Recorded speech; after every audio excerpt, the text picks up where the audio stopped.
నేనెప్పుడూ అడగలేదు. మా అక్క భవిష్యత్తు బాగుండాలని, అది నచ్చిన వాడిని పెళ్లి చేసుకోవాలని కోరుకున్నాను. అనుకోకుండా నేను నచ్చని వ్యక్తి, నాకు నచ్చని వ్యక్తి నా మెళ్ళో 3 ముళ్ళు వేసేలా చేశావు. అది శాపమని నేను నిన్ను నిందించట్లేదు. నీ నిర్ణయానికి తల వంచి ఆ శాపాన్నే నేను వరంగా మార్చుకోవాలని చూశాను.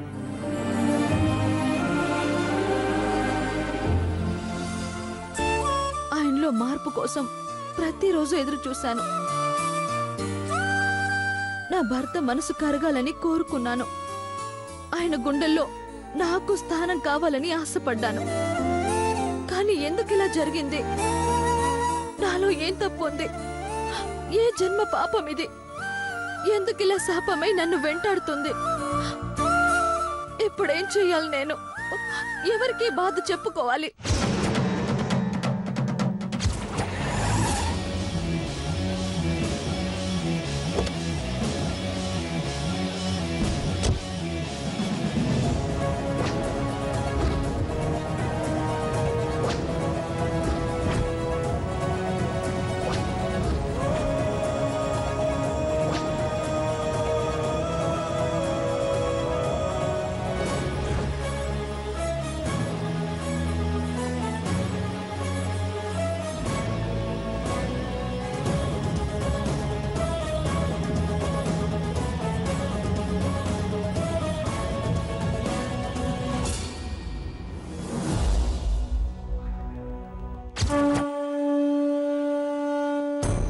అందరు ఆడపిల్లల్లా అత్తింటి కష్టాల్ని పుట్టింట్లో చెప్పుకోలేదు.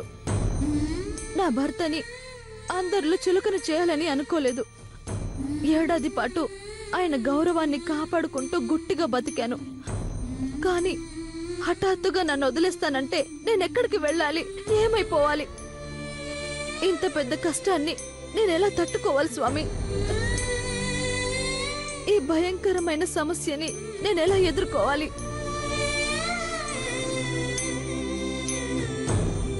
నేనేది ఆలోచించే పరిస్థితుల్లో లేను స్వామి.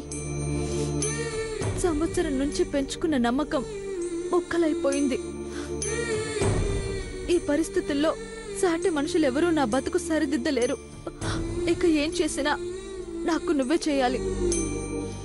ఎట్టి పరిస్థితుల్లోనూ ఈ విడాకులకు తల వంచకుండా ఆయనలో మార్పు తీసుకురావడంలో ఎన్ని ఆటుపోట్లు ఎదురైనా ధైర్యంగా నిలబడడానికి నాకు దారి చూపించు. ఓ మనిషి రూపంలోనో ఓ మాట రూపంలోనో నా మీద నాకు నమ్మకం పెరిగేలా చేయి స్వామి.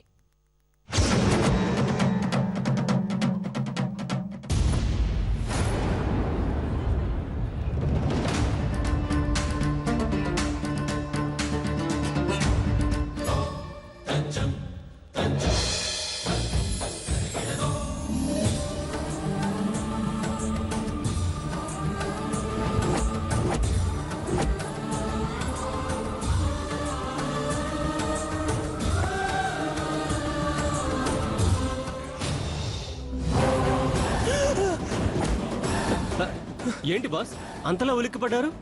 ఓ నిన్నటి ఎఫెక్ట్ అనుకుంటా. మీ ఆవిడికి డైవర్స్ పేపర్స్ అందాయనుకుంటా. అందాయి. భద్రకాళిలా మారిందనుకుంటా. బుల్లెట్లా మారింది. అది కామనే కదా. నాకు కొత్తే కదా. లైఫ్ లో ఎవరికైనా విడాకులు కొత్తే. ఇప్పించే మాలాంటి వాళ్ళకి తప్ప తీసుకునే వాళ్ళందరికీ కొత్తే. ఏం చేయాలో అర్థం కావట్లేదు. మీరు చెయ్యాల్సిందేమీ లేదు. కేసు కోర్టుకొచ్చాక ఏం చేసినా నేనే చేయాలి. ఇంత షాకింగ్ న్యూస్ తెలిసాక కూడా చాలా కాన్ఫిడెంట్ గా ఉంది. ఏ తప్పు చేయని ఆడవాళ్ళు అలాగే ఉంటారు. వేరే కాపురం పేరుతో బయటకొచ్చి విడాకులు తీసుకున్నాక మా ఇంటికి వెళ్ళాలనుకున్నాను. మొత్తం నా ప్లాన్ అంతా రివర్స్ చేసేసింది. వేరే కాపురానికే వెళ్ళనని మా ఇంట్లో చెప్పేసింది. నీ ప్లాన్ ఆమెకు అర్థమైపోయిందన్నమాట. చాలా తెలివైంది. She very brilliant. నేను ఇన్ని కేసులు చూశాను కానీ ఇలాంటి లేడీని ఎక్కడా చూడలేదు. డైనమిక్. ఆ సర్కిల్లో ఉన్నంతకాలం డైవోర్స్ తీసుకోవడం కుదరదు కాబట్టి ఈ రకంగా ఇరికించేసింది. Brilliant lady. ఆవిడ్ని పొగిడింది చాలు. నేను ఇప్పుడు ఏం చేయాలో అది చెప్పండి. Very simple. ఆమెను బయటికి పంపించాలి. ఎలా? అన్నీ నేనే చెప్పాలా? ఏం చేస్తే ఆమె అహం దెబ్బతిని బయటికి వెళ్తుందో ఆ పని చేయాలి. సాధ్యమైనంత తొందరగా ఆమెను మీ ఇంట్లోంచి వెళ్ళిపోయేలా చేయకపోతే డైవర్స్ తీసుకోవడం లేట్ అవుతుంది, కష్టం కూడా అవ్వచ్చు. వెళ్ళిపోకుండా పర్మనెంట్ గా సెటిల్ అయిపోతే? ముందు అలాగే ఉంటారు లేడీస్ అంతా. వద్దు అని ఒక్కసారి మగాడు డిసైడ్ అయిపోయాక వదిలించుకోవడానికి 1,00,000 మార్గాలు దొరుకుతాయి. అన్ని న్యాయంగానే వెళ్ళాలని మీరు అనుకుంటే ఆమెకెప్పుడు న్యాయమే జరుగుతుంది, మీకే అన్యాయం జరుగుతుంది. ఇప్పటిదాకా డివోర్స్ పేపర్స్ చూడగానే వెళ్ళిపోతుందని అనుకున్నాను. రాత్రితో ఆశ కూడా పోయింది. ఇప్పుడు ఎలా పంపించాలో తెలియటం లేదు. వీలైతే మ్యూచువల్ అండర్స్టాండింగ్తో విడిపోదామని ఒప్పించడానికి ప్రయత్నం చేయండి. వీలు కాకపోతే ముందు మీ ఇంట్లోంచి పంపించేయండి.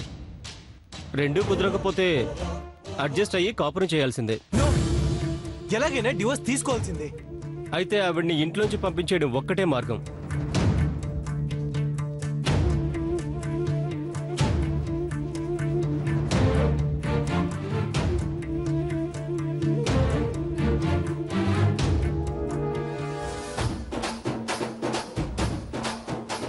నేనిక్కడి నుంచి ఎప్పుడు వెళ్ళిపోతానా అని ఎదురు చూస్తున్నావేమో.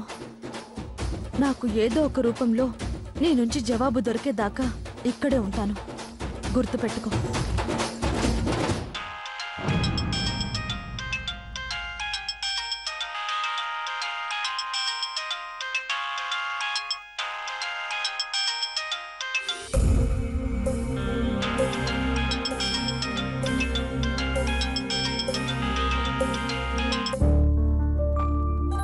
ఏంటి కావ్య, ఏదైనా అర్జెంటా?